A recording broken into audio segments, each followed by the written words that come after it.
आप देख रहे हैं देश लाइव, देश की आवाज। AIMIM के गुजरात के अध्यक्ष साबिर काबलीवाला और जमालपुर के उम्मीदवार विधानसभा चुनाव 2022। हम अलग अलग उम्मीदवारों से बात कर रहे हैं।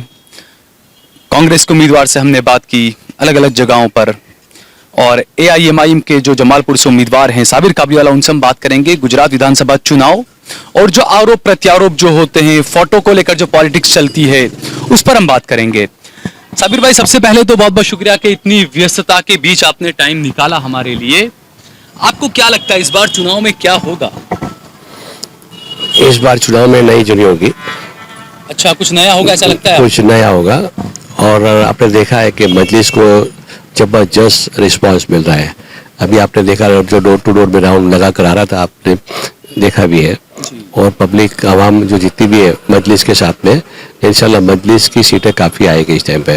अच्छा, सीटें आएगी काफी, तो जिससे आप दावा कर रहे हैं कि मजलिस की सीटें आएगी। दूसरी तरफ कांग्रेस कहती है कि नहीं, 3 जो मुस्लिम उम्मीदवार जो कांग्रेस के हैं MLA, वो भी हार जाएंगे मजलिस की वजह से। उनको ये डर कब से सता रहा था। मैंने उनको बोला भी था, अगर आपको हारने की अगर चिंता है तो हमारी पार्टी में आ जाओ, हम आपको टिकट दे दें। आप क़यादत बढ़ाने की बात कर रहे हैं हम लोग, और आप सीट बचा रहे, तो आप हमारी साइड ज्वाइंट हो जाओ, तो हमारी भी कुछ सीटें और आएगी तो क़यादत बढ़ेगी। एक चीज़ समझो कि इनके ये दर इलेक्शन में 5 मुस्लिम को टिकट देते हैं, 2 हारने वाले न 3 जीतने वाले, एक दरियापुर, जमालपुर और अपना वाखानेर, बराबर। अच्छा, 5 सीट देते हैं, उसमें से 3 सीट आई।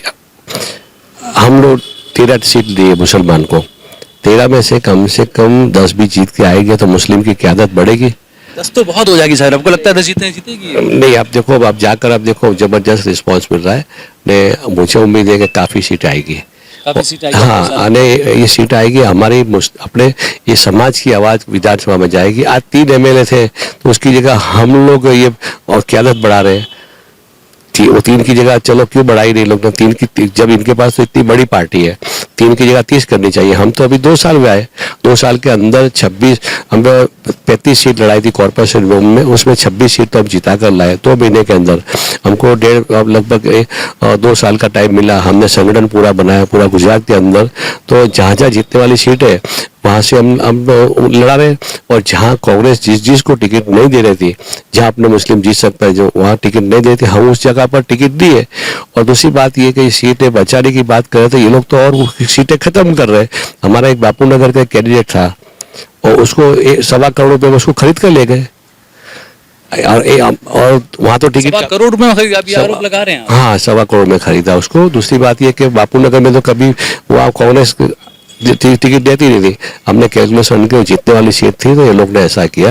मैं वहाँ की आवाम को वो कहूँगा कि मुस्लिम समाज, दलित समाज को कहूँगा कि वहाँ पर हमारा कैंडिडेट नहीं है, तो आप वहाँ पर है, वहाँ पर नोटों को लगाकर वो जो उम्मीदवार है उसको, कांग्रेस उम्मीदवार को हरा, ये कहना चाह रहे हैं आप? नहीं, नोटों को लगाओ आप। अच्छा, हाँ। अच्छा, दूसरा वेजलपुर भी एक विधानसभा सीट है। पहली तो यही जमालपुर की सीट है आपकी, कि काफी मुस्लिम मतदाता हैं यहाँ पर। वेजलपुर की बात करें तो वहां पर तकरीबन 1,40,000 मुस्लिम मतदाता हैं। वहां की सीट पर आपको क्या लगता है? देखो, एक चीज, ये मुस्लिम समाज कभी एक नहीं होगा। आप मानते हैं इस बात को? हाँ, मैंने तो देखा, बहुत करीब से देखा अभी। अब वो जानते भी है कि कांग्रेस ने अपने साथ क्या किया, इतने अत्याचार किए, इतने मुसलमान को मारे, इतने ये कौम को बर्बाद किए, कितने दंगे करवाए। बाबरी मस्जिद के अंदर ये लोग ने मस्जिद के अंदर मूर्ति रखाई, ये लोग ने फिर सील लगवाया, ये लोग ने खोलवाया। मतलब ये स्टार्टिंग तो कांग्रेस वाले ने की, ये मुद्दा बीजेपी को मिल गया। जब बाबरी मस्जिद शहीद की गई तो उसके अंदर सत्ता पे कौन था? कांग्रेस था ना। तो ये तो मुस्लिम समाज को सोचना चाहिए कि कांग्रेस ने आज तक मुस्लिम के खिलाफ ही काम किया, मुस्लिम का कभी उद्धार किया ही नहीं है। मुस्लिम की हालत ये लोग ने खराब कर दी है, और इनका बीजेपी कांग्रेस इनका सबका एजेंडा है कि उनको समझना चाहिए। आज कांग्रेस को वोट देंगे तो दुश्मन को वोट दे रहे। आज अपना कोई आया है तो उसको वोट देकर उसको जिताए, उनको विधानसभा में भेजे तो अपनी आवाज बनेगी। मैंने तो 2 बार MLA रह चुका हूँ, 2 बार MLA रह चुका, जीत कर मैं गया जब विधानसभा के अंदर, तो ये लोग वहाँ पर इनकी जुबान बोलनी पड़ती है। अपने विधायक कांग्रेस के थे तो आपको कांग्रेस की जबान बोलनी पड़ती थी? इनकी जबान बोलनी पड़ती थी। वो अपने समाज के कुछ मुद्दे लेकर आते थे तो बोले कि नहीं तुम ये मुद्दे पर मत बात करना, इस पे मत करना। हमको बुलाकर ऐसा किया जाता था, तो वहाँ पर हमको आज़ादी थी भी नहीं मुस्लिम के फेवर में बोलने के लिए। तो यहाँ ये पर अच्छी बात आपने कही, क्योंकि असाहुल हक कासमी जब लोकसभा में बोलना चाह रहे थे तलाक पर, तो उन्होंने भी कहा कि उन्हें नहीं बोलने दिया गया। लेकिन यहाँ पर देखें गुजरात में गयासुद्दीन शेख जो कांग्रेस के, वो तो खूब बोलते हैं मुस्लिम मुद्दों पर। नहीं, वो खाली को कुछ नहीं बोलते। आपने देखा है ऐसा कुछ कभी बात ही नहीं की उन्हें। नहीं, कांग्रेस के अंदर जितने भी जो मुस्लिम के ऊपर अत्याचार होता है, कांग्रेस ही एक कभी बोलता नहीं है। दलित के ऊपर अत्याचार होता है, दलित भी मूंगे होके बैठते हैं वहाँ पर। तो हम लोग दलित और मुस्लिम की क्यादत बढ़ाएंगे यहाँ पर। अच्छा, ये तो है, क्योंकि हमने देखा अक्सर ज्यादातर कई जगहों पर ऐसा होता है, कांग्रेस के कुछ उम्मीदवार हैं मुसलमानों का वोट लेते हैं लेकिन मुसलमानों के मुद्दे पर बोलते नहीं है कुछ। बात वही है, लड़ाई हमारी वही है। आज हमारी जो पार्टी आई है तो इसको वोट दीजिए और जीतकर विधानसभा में जाएंगे। हम दलित मुस्लिम की आवाज बनेंगे, जो भी अत्याचार होते उसके खिलाफ हम बोलेंगे। ये तो ठीक है, अभी जो भी मुस्लिम विरोधी ये बिल लेकर आए हैं विधानसभा के अंदर, उन लोग ने मंजूर करवा दिए। इंशाल्लाह हम लोग जाएंगे और बिल वापस लाएंगे, तो उस पर वापस चर्चा करवाएंगे। बिल्कुल साबिर, देखिए लोकतंत्र में किसी भी पार्टी को या किसी को भी वोट, इलेक्शन लड़ने का, चुनाव लड़ने का, वोट लेने का पूरा अधिकार है।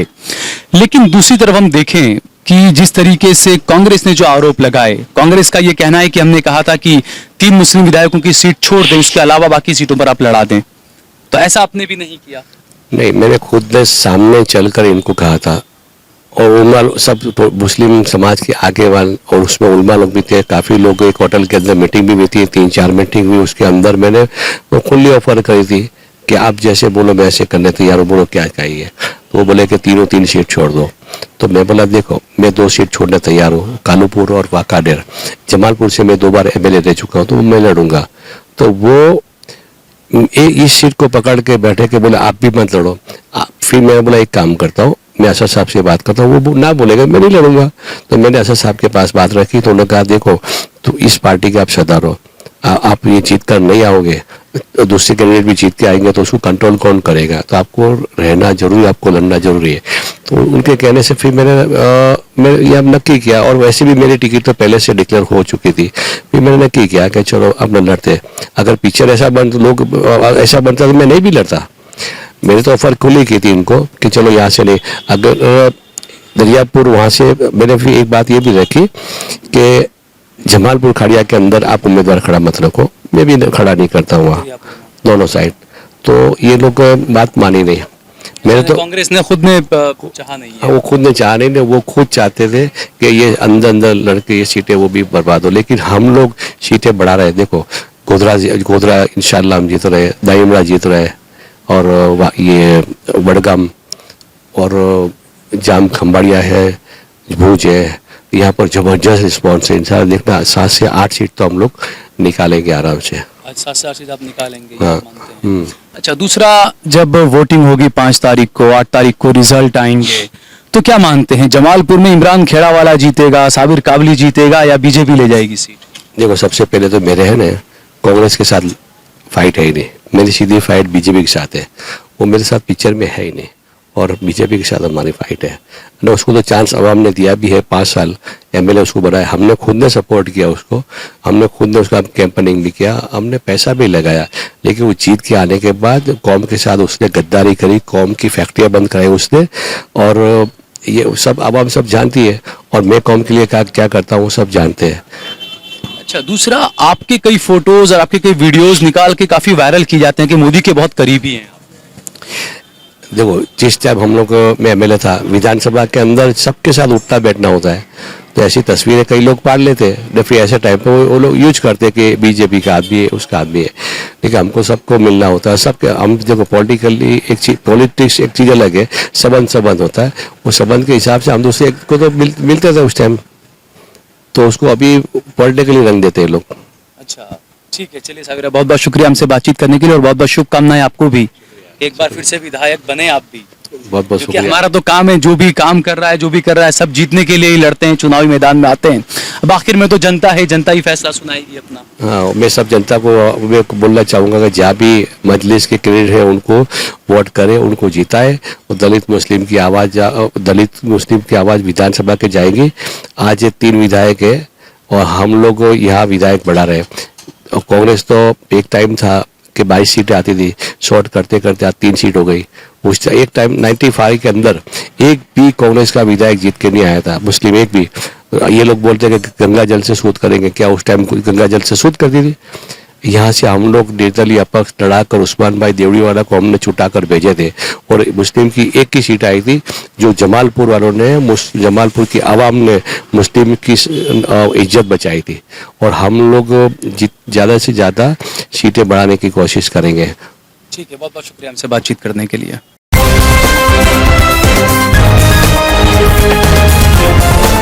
देश और दुनिया की तमाम छोटी और बड़ी खबरों के लिए हमारे चैनल को सब्सक्राइब करना न भूलें और बेल का बटन जरूर दबाएं।